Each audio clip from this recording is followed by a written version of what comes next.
Helping tonight, deputies in Northwest Harris County say they were forced to shoot and kill a 45-year-old man who first fired at them. All happened around 11 o'clock this morning at a home on Flemington Avenue and Langham. Deputies say they were originally called to investigate an abandoned vehicle when a gun battle broke out.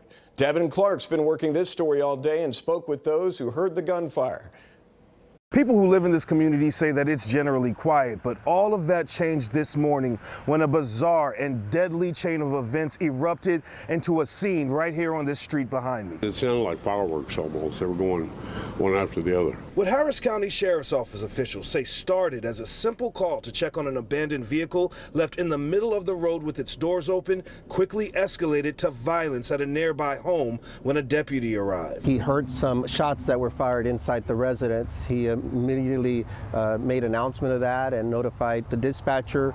Additional units arrived on the scene. That's when Sheriff Ed Gonzalez says the situation intensified. Within a few minutes, they began hearing additional shots coming from inside the house, but this time they were shooting out through a window towards our deputies. Deputies set up a perimeter and called the crisis negotiation team in preparation for a suspect barricade situation. What woke me up was the helicopters, you know what I'm saying? After I heard the helicopter, my fiance got on her phone and it pulled up the next door and it like, hey, everybody watch out in the neighborhood. I opened my shades up and I could see the sheriff deputy cars lining up, blockading the road. Eventually, they say the 45-year-old shooter came out with 2 rifles, forcing deputies to shoot. He died on the scene. No deputies were hurt. I want to say that we've had previous calls for services here at this location. Most have been related to either domestic disturbance type calls as well as other mental health related type calls. Officials determined the car that was left in the road was registered to the home where all of this happened.